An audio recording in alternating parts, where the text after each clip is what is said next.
yang pertama ya terkait pertanyaan pertama ya, saya baru dapat kalau orang Papua, tapi juga anak-anak Papua ini kita bukan budaya baca ya. Betul. Saya baru dapat itu. Anak orang Papua Malaysia ini. Betul. Sorong sampai Samarai ternyata bukan budaya baca, tapi dengan adanya DOB, tantangannya seperti apa kakak? Karena ini DOB sekarang kan banyak sekali nih, lagi musiman kayaknya. Panen musiman. Ya, maksudnya di satu sisi ya DOB memang ya kalau kita jujur ya, kita lihat DOB ini kan hampir semua disahkan dengan situasi paksa ya. Paksa terus. Wow, menarik paksa nih.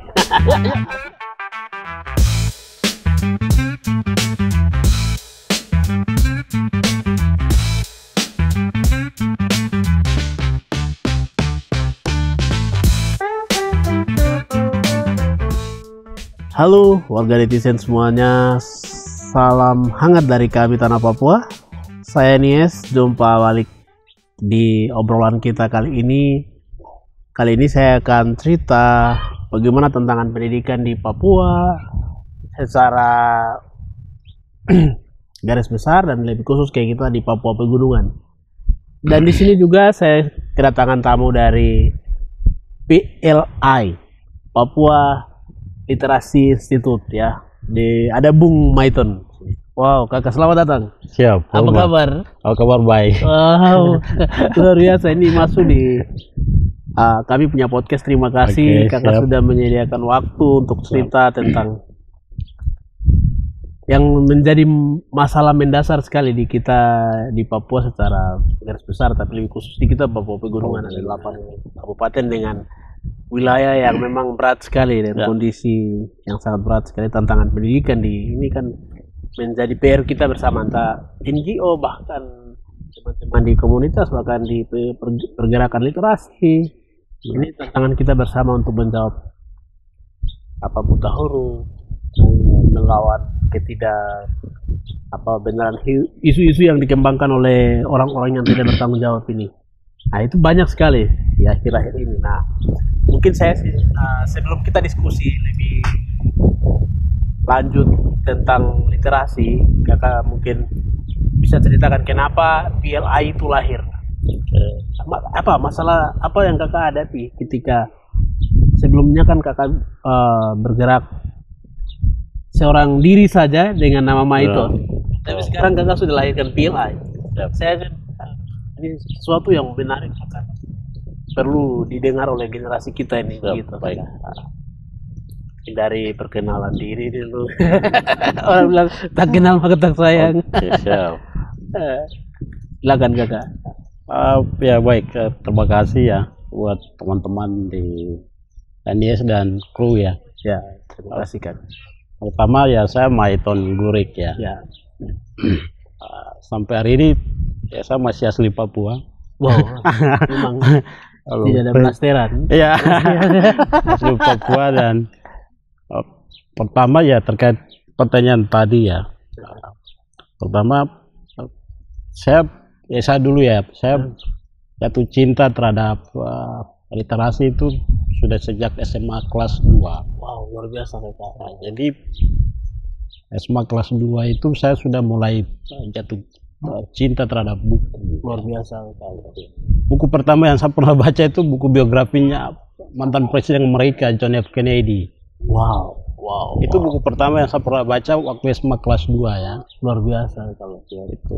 Jadi mulai dari situ saya mulai suka dengan buku dan saya baru bergerak literasi itu sejak 2014. Itu normal ya. 2014 itu sejak saya lulus kuliah S1 ya. Jadi saya kuliah dulu di mana Kak? S1 di Istiqom Jayapura. Wow, luar biasa. Terus ambil S2 di Universitas Nasional Jakarta. 2018 selesai. Luar biasa.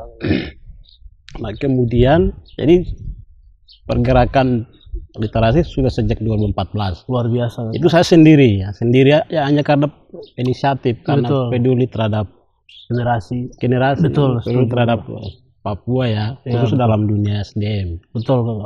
Bergerak Dan sampai hari ini 2019 itu kami bentuk Peace Literasi Institute Indonesia. Ya.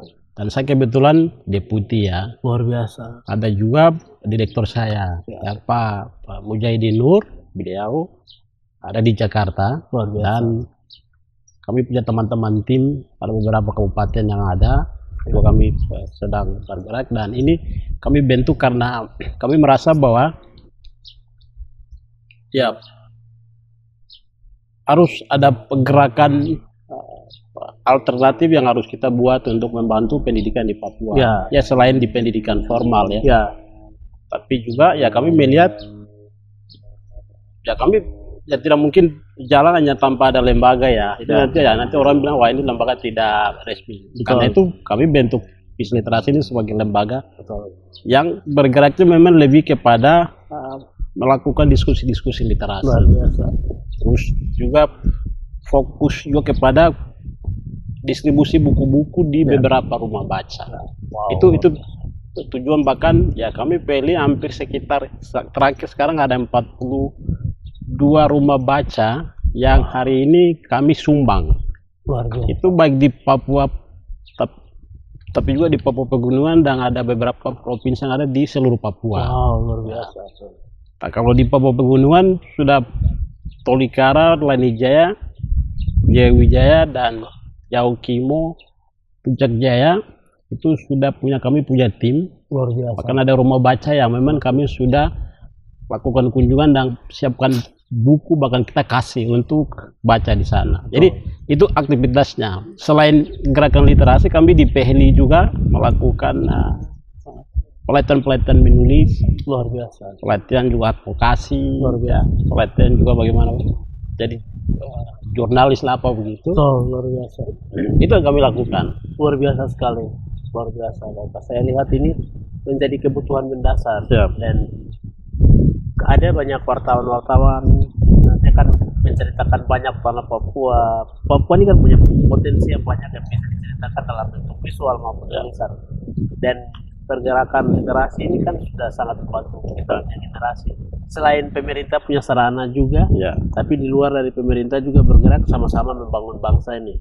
Jadi itu tanggung jawab kita bersama. Dan saya lihat ketika kakak melihat secara khusus tantangan kita di tanah Papua ini seperti bagaimana dari kakak dengan wilayah yang luas sekali ini.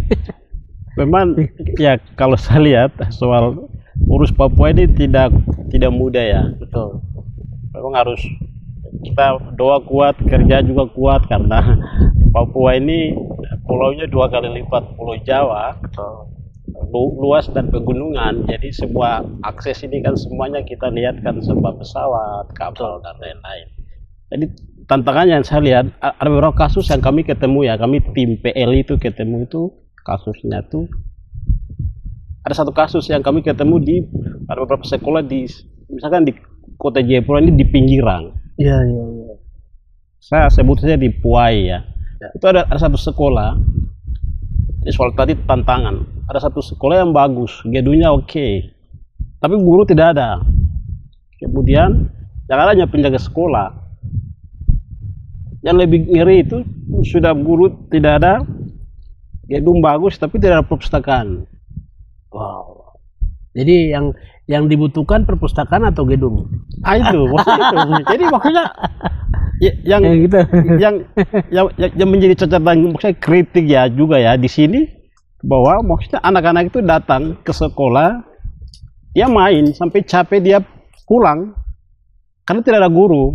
Mestinya anak itu datang, dia duduk bisa ambil waktu untuk di perpustakaan kalau tidak ada guru. Betul. Tapi ini gedung ada, buku tidak ada. Misalkan dia habiskan waktu dengan buku-buku cerita. Ya. Tapi ini tidak ada. Jadi di kasus ini hampir semua kami ketemu ada beberapa sekolah di Papua. Apalagi di wilayah Papua Pegunungan itu ya mungkin kan lebih ngeri ya. Betul. Nah karena itu maksud tantangan kita hari ini tuh di situ. Betul. Gedung ada tapi tidak ada isinya. Betul. Perpustakaan sekolah itu hampir semua di sekolah di Papua ini, khusus di wilayah Papua Pegunungan itu tidak ada. Wow. Jadi ya anaknya datang dia main pulang begitu ya. Apalagi dengan guru yang sering-sering datang, tidak pernah tiap hari ya. Betul, betul. Jadi maksudnya ini menjadi satu ancaman. Jadi ancaman tapi juga maksudnya tantangan buat pendidikan di Papua. Betul. Nah, kemudian yang berikut memang ya fasilitas sekolah. Betul, betul. Buku tadi, misalkan apa lagi? Ya guru ini juga yang juga salah satu juga SDM SDM perlu juga diperbanyak juga. ya perbanyak juga Kekurangannya tenaga Ya, pengajar juga itu masalah juga. itu juga harus perbanyak juga karena itu maksudnya kita punya tantangannya ada di situ. Betul, betul. Terus mungkin kesejahteraan juga perlu Ya diperhatikan. maksudnya ya, perlu perhatikan sebagai guru juga bukan rajin kan gitu. Iya, betul, kesejahteraan. Guru rajin.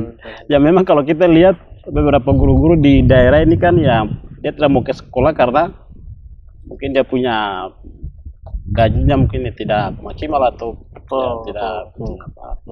Jadi faktor sekali itu. Itu faktor sekali yang kami lihat. Nah karena itu menjadi salah satu alasan kami di PLI ini, tapi juga saya dan teman-teman ya. Jadi maksudnya saya ini bukan satu-satunya sebagai penggerak literasi Papua, tapi salah satu. Betul, salah satu. Banyak juga. Banyak sekali kalau kita mau bilang teman-teman Betul. yang pegiat literasi banyak sekali di Papua. Ada Kosapa, ada Komen Baca, ada Komen Baca, Betul. banyak komunitas-komunitas Betul, literasi yang bergerak dan kami salah satu ya. Betul, Salah satu yang. Betul. Nah karena situasi sekolah seperti itu, pendidikan begitu, ya kami hadir. Jadi kami ini hadir mengisi di ruang-ruang kosong yang tidak diisi oleh pemerintah. Betul, luar biasa. Itu sebenarnya poinnya di situ. Luar biasa. Jadi kami mengisi kekosongan yang tidak diisi oleh pemerintah. Ya, luar biasa. Dalam hal tadi sekolah ada tapi tidak ada buku ya kami isi. Ya, betul. Itu sudah sangat membantu. Sangat membantu. Alternatif lain ya kami kerjasama dengan teman-teman di gereja pemuda. Ya, Kami jadikan guru sekolah minggu ketua pemuda itu sebagai pengelola untuk bagaimana di gereja itu bagaimana siapkan perpustakaan untuk ya. anak-anak bisa datang baca sore-sore misalkan. Betul, betul. Nah itu juga kami isi. Luar biasa sekali, Kakak, luar biasa. Jadi tantangan yang paling selain itu juga ya kembali ke anak Papua ya hari ini yang saya lihat satu tantangan itu memang ya kita punya anak Papua yang satu tradisi malas yang luar biasa. Betul, betul, malas, betul. Malas ini menjadi satu tantangan untuk dia untuk berkembang dan maju ke depan. Betul, ya. betul. Itu menjadi satu tantangan besar. Betul, betul. Yang kami lihat dan saya lihat sendiri ya Betul, di beberapa Betul. kegiatan-kegiatan diskusi yang kami buat. Betul. Jadi itu malas, ada mental malas yang sungguh luar biasa buat bagian anak Papua yang memang perlu kita lawan sama-sama. Betul. itu. Nah, ini dari Kakak sebagai penggerak literasi sendiri mau kasih tahu kepada generasi kita ini. Siap. Untuk melawan malas sih seperti apa? Apa saja solusi, apa saja yang Kakak bisa kasih tahu buat adik-adik ini supaya mereka rasa malas ini mereka buang jauh-jauh, terus punya motivasi belajar yang tinggi. Itu apa saja yang Kakak bisa sampaikan buat adik-adik? Karena kita tidak mungkin jangkau mereka satu persatu ke rumah adikku harus begini, tidak mungkin kan? Sangat. Ini mungkin sarana yang bisa kita sampaikan begitu. Yang pertama ya terkait pertanyaan pertama ya, saya baru dapat kalau orang Papua tapi juga anak-anak Papua ini kita bukan budaya baca ya. Betul. Saya baru dapat itu. Orang Papua Malaysia ini. Betul. Sorong sampai Samarai ternyata bukan budaya baca, tapi dia budaya bicara. Betul. Bahkan juga budaya dengar. Mendengar ya. Jadi kalau kita suruh dia baca itu memang dia tidak bisa karena dia sukanya dengar itu. Dengar langsung praktik. Yes. Lihat langsung praktik. Nah itu yang dia lebih lebih kuat daripada dia pegang kertas di buku itu. Itu orang Papua pada umumnya saya lihat. Nah karena itu yang metode yang saya dapat beberapa tahun ini mau cara didik orang Papua itu saya lihat memang harus kejar ya. Kalau dia malas kita harus kejar dia. Betul. Nah, tapi kalau dia sudah tahu jangan kasih tinggal dia, kawal dia. Betul. Jadi kejar dan kawal. Nah, ini yang betul. Didik orang Papua itu harus pakai cara itu. Tidak pakai rotan. Tidak pakai rotan. Tapi maksudnya kita ya kalau rotan dulu ya di zaman kita masih kena paku. Zaman saya itu waktu saya SMP di Tiom itu ya. bahkan ya Saya SD dua kota, Ya. 3 kota, Tolikara, Lanijaya, dan Wamena. Jadi Luar biasa, kakak artis juga berarti. maksudnya dulu kan guru-guru suruh bawa kayu bakar apa begitu. Kalau kita tidak bawa, kita ada pantam pakai apa itu? Kayu. Rotan. Rotan, aduh. Rotan namanya kayu kasuari. Waduh. Dia punya ranting kayak itu, ada pantam terus. Ya, Ya, tapi ya maksudnya saya kira ya itu dulu ya. Ya, Kalau dulu, mungkin kalau sekarang tidak lah. Ya, sekarang kalau bisa ya metode itu kita perlu rubah lagi ya. Ya. Dan yang saya lihat tadi menarik kakak, yang saya lihat di itu apa proses cara mengajar orang-orang Papua ini kan kita tidak punya budaya membaca dari Sorong sampai Samarai yang kita melihat secara kultur. Sangat. Ini mungkin perlu salah satu pola pendidikan yang langsung menerapkan prakteknya. Setuju. Supaya lebih misalkan buka sekolah-sekolah yang mengajarkan tentang praktek langsung. Itu penting. Ini mungkin PR kita yang penggerak literasi, mungkin siapa tahu orang-orang yang berkepentingan, pemerintah yang nonton atau siapa saja yang biasa berkolaborasi dengan dinas-dinas mungkin bisa mendorong pendidikan Papua kontekstual. Kontekstual ya, ajar orang Papua taruh parang, misalkan ini contoh, taruh parang ini cara potong babi begini. Ini cara bikin mobil begini. Nah, langsung begitu akan lebih tepat. Karena dengan ada budaya kita kan agak susah yang menurut perkembangan yang kakak lihat sendiri, dan saya pun rasakan itu juga. Dan itu perlu konsep pendidikan yang memang langsung teori hanya 5%, prakteknya 90%. Setuju. Itu akan lebih cepat kemajuan kita generasi Papua. Sangat. Ada istilah yang hari ini kita sebut sebagai poton zaman ya. Potong generasi. Poton generasi ya. Iya. Tapi saya lebih suka pakai kita poton zaman. Karena kita Papua ini kita bukan ada dalam dunia saat ini ilmu berkembang ya. Kita ini kan ilmu ada baru saya lahir ini. Misalkan ke Maiton ini ilmu ada baru lahir. Jadi kita tidak mungkin kayak seperti cara berpikir seperti filsuf kuno kayak Plato dan Aristoteles yang baru menemukan ilmu pengetahuannya. Betul. Kita ini barang ada tinggal pakai itu. Betul. Nah itu yang memang harus dilakukan. Nah misalkan soal tadi orang Papua ini ya lebih banyak praktek sekali. Saya setuju dengan Pak Martin Metlama. Iya. Pernah juga teman-teman pernah wawancara betul.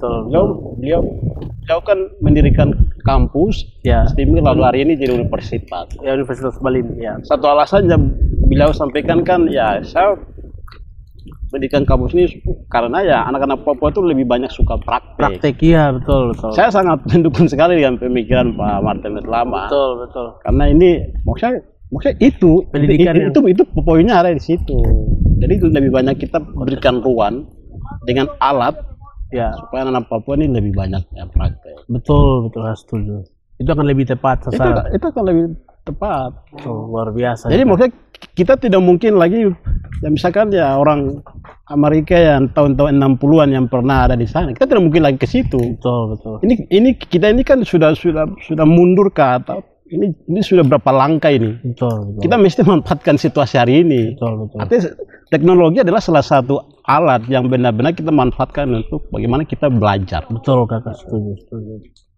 Itu ya. Betul. Itu yang saya kira kita harus poinnya ada di situ. Betul. Dengan adanya DOB, tantangannya seperti apa kakak? Karena ini DOB sekarang ini kan banyak sekali nih, lagi musiman kayaknya. Panen musiman.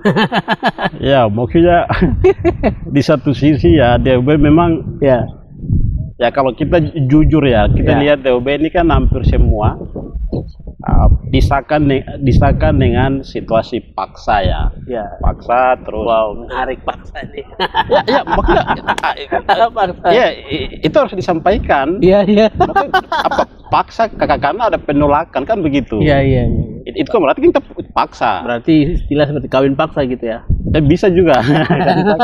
Jadi maksudnya paksa karena maksudnya dari secara SDM tuh, artinya kalau kita belajar orang taruh pemekaran itu kan ada beberapa syarat ya. Yang pertama kan SDM harus lengkap. Terus berapa distrik segala macam. Ini kan tidak, maksudnya ada beberapa SDM yang sangat minim sekali. Tapi Papua ini kan luas sekali. Bahkan maksudnya luasnya maksudnya gunung saja itu, hutan saja. Manusia kan minim ya. Ya bisa hitung jari manusia Papua ini ya. Betul. Ya. Nah, karena itu maksudnya memang sangat tantangan untuk DOB ini. Memang kita SDM kurang ya DOB. Jadi itu menjadi satu tantangan buat DOB baru.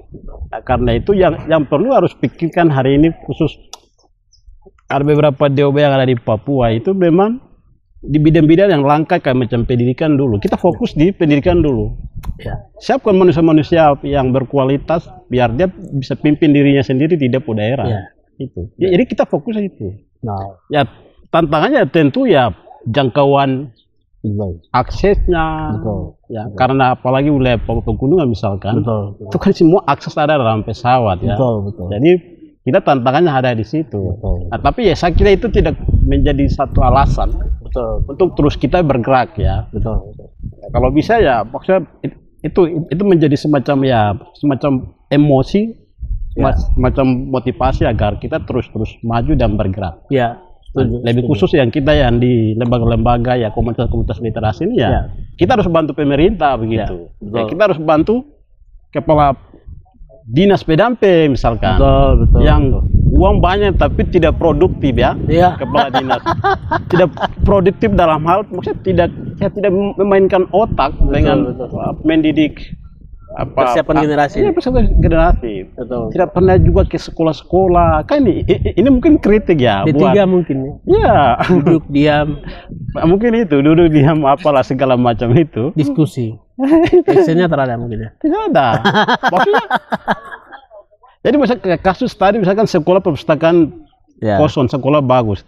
Ini kan juga maksudnya kerja-kerjanya kepala dinas juga. Iya. PDAMP toh. Mungkin incarannya kayak proyek mungkin. SDM-nya tidak penting. Iya, maksudnya saya lihat itu. Padahal kalau kita lihat pemerintah ya, dong punya pengadaan buku sebenarnya ya. Padahal ada juga. Wah, itu ada. Bahkan juga ada perpustakaan daerah ya.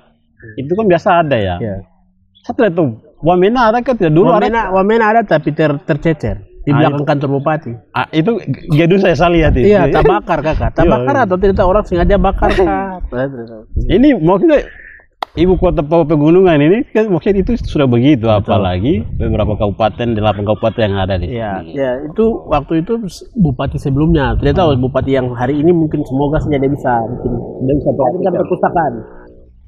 Bupati yang hari ini dia bisa hadirkan perpustakaan itu harapannya karena bupati yang sebelumnya kan dia kasih hancur semua sistem nih. Itu lagi. Pokoknya bahasa kasarnya begitu. Ya semoga kakak bupati ya hari ini ya. Dengan kakak wakil ya semoga gerakan literasi ini juga ya perlu kalau bisa didorong. Ya. Bukan saya dorong pendidikan formal tapi pendidikan alternatif atau non formal yang teman-teman pegiat literasi lakukan juga bisa sama-sama kita bergerak supaya kami bantu pemerintah ya maksudnya kami bagus sumbang ide. Ya kami sumbang ide, pemerintah punya semua fasilitas, mari kita bergerak sama-sama. Betul. Saya kira itu satu alternatif yang kita bisa sinkronis atau apa itu Ras Muhammad bilang sinkronis. Sinkronisasi. Jadi kakak kata kunci dari seorang Maiton sendiri atau kata motivasi buat semua pemirsa yang sedang nonton. Ya poin saya ya sebelum kata kunci ya, satu poin yang perlu generasi Papua perlu perhatikan adalah maksudnya terus baca buku banyak. Terus baca buku banyak. Kenapa ya? Cumanya dengan kita banyak baca, logika kita terus hidup dan dialektika kita terus aktif ya. Itu hanya sumbernya cuma yang ada di bacaan. Nah, karena itu mari kita mau urus Papua ini kita tidak bisa 1-2 orang. Betul. Harus semua banyak tangan bahkan pikiran. Orang Papua untuk kita sama-sama urus Papua, terutama dalam dunia gerakan literasi ya. Jadi ya kami pegiat literasi tapi juga dengan teman-teman dan sekali lagi bahwa kami bukan satu-satunya tapi kami salah satu pegiat literasi di Papua ya. Kami tetap sama-sama bergerak untuk mendorong gerakan literasi dan memberantas buta huruf di Papua. Luar biasa. Saya kira itu. Mario Teguh bilang super sekali. Super sekali. Baik Bapak Ibu pemirsa semuanya, kami akan jumpa lagi di konten-konten berikut karena kakak ini ganteng sekali. Terima kasih. Dan kami ada di Lumbung Kopi Papua. Jangan lupa hadir ke sini. Lumbung Kopi Papua adalah salah satu kafe yang terbaik di Pembukitan di seputaran Danau Sentani di Heleo. Bapak Ibu bisa hadir ke sini. Dan Bapak Ibu kalau penasaran bisa langsung kontak Kakak Maiton. Dia bisa hadir di gereja, di sekolah, ya untuk memberikan tuntutan pergerakan literasi dan teman-teman. Dan ya kalau ada rumah baca, bisa minta buku juga. Minta buku ke Kakak Maiton. Dia juga sudah bantu kami di SMP Papua Cerdas di desa saya yang kami bergerak juga. Terima kasih Bung sudah bantu buku. Siap. Luar biasa. Ini awal. Kami sumbang lagi. Terima kasih. Wow, luar biasa. Terima kasih banyak. Terima kasih. Terima kasih sekali pemirsa. Mungkin sampai di situ dulu. See you next our podcast. God bless. Terima kasih Abang. Hormat. Luar biasa.